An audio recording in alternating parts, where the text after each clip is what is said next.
এইবার থেকে পুরো আধার কার্ড কোথাও সেন্ড করার দরকার নেই। শুধুমাত্র স্পেসিফিকভাবে বা সিলেক্টিভভাবে তুমি তোমার ডিটেলস শেয়ার করতে পারবে। সাপোজ ধরো তুমি মাত্র শুধু অ্যাড্রেস শেয়ার করতে চাইছো, শুধুমাত্র অ্যাড্রেসে ক্লিক করলে শুধু সেই অ্যাড্রেসটা আপনার সেন্ড হবে, পুরো আধার কার্ড সেন্ড হবে না। এবং ওটিপি ছাড়া কিভাবে আধার কার্ড ডাউনলোড করবে পুরো ভিডিও আজ আমার এই ভিডিওতে থাকবে। চলো পুরো প্রসেসটা তোমাদের একবার দেখিয়ে দিই। সর্বপ্রথম গুগল প্লে স্টোর ওপেন করে নিতে হবে, আর এখানে টাইপ করতে হবে আধার।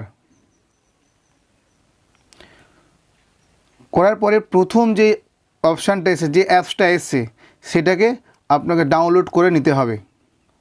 আমার যেহেতু ডাউনলোড করা রয়েছে সেই জন্য আমি এখান থেকে ওপেন করব। আর তোমাদের ডাউনলোড করা না থাকলে প্লে স্টোর থেকে প্রথমে এই অ্যাপসটাকে ডাউনলোড করে নিতে হবে। ডাউনলোড করার পর এরকম একটা ইন্টারফেস আসবে। আমার আগের থেকে রেজিস্ট্রেশন করা ছিল, তাই জন্য এইরকম ইন্টারফেস আসছে। তোমরা যদি ফার্স্ট টাইম করে থাকো তাহলে প্রথমে রেজিস্ট্রেশন করে নিতে হবে। সেই রেজিস্ট্রেশনটা কীভাবে করতে হবে তার ভিডিও কিন্তু আমি আগে আমার চ্যানেলে করে রেখেছি, সেটা ডেসক্রিপশানে দিয়ে দেবো, সেখান থেকে তোমরা দেখে নিতে পারো। এরকম ইন্টারফেস আসলে এখানে টাইপ করলে উল্টো দিকে যেটা রয়েছে তোমার আধার নাম্বার এবং অ্যাড্রেস, ডেট অফ বার্থ সেটা দেখাবে। এবং এখান থেকে কিভাবে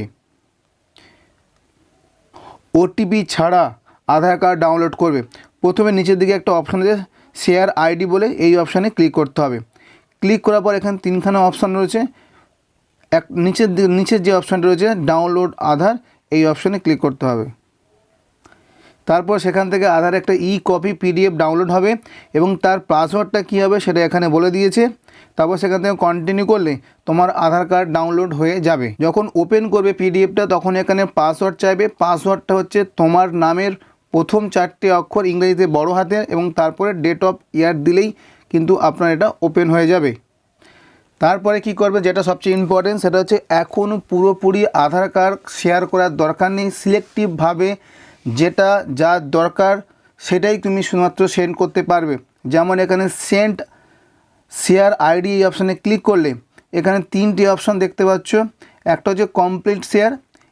এই কমপ্লিট শেয়ারে চুজ করলে কী হবে, তোমার আধারে পুরো ডিটেলসটা সেন্ড হয়ে যাবে।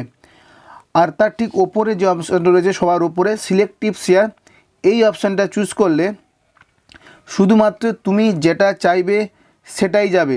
সাপোজ ধরো তোমাকে কেউ অ্যাড্রেস চেয়েছে এবং তোমার ডেট অফ বার্থ চেয়েছে, তাহলে অ্যাড্রেস এবং ডেট অফ বার্থে চুজ করার পরে প্রিভিউ আইডি ক্লিক করলে শুধুমাত্র ডেট অফ বার্থ এবং অ্যাড্রেসটাই সেন্ড হবে, বাকিগুলো কিন্তু সেন্ড হবে না।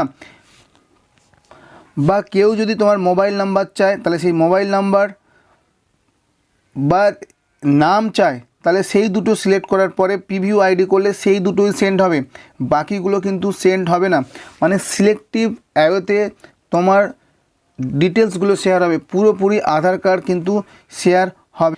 এইভাবে কিন্তু পুরো আধার কার্ড সেন্ড না করে সিলেক্টিভ অ্যাওয়েতে কিন্তু তোমার ডিটেলসগুলো শেয়ার করতে পারো। শুধুমাত্র নতুন যে অ্যাপস চালু হয়েছে আধারে, এখানে সেই প্রসেসটা করা যাচ্ছে। যদি ভিডিওটি ভালো লাগে প্লিজ সাবস্ক্রাইব করে দিও। কথা হবে অন্য কোনো ভিডিওতে।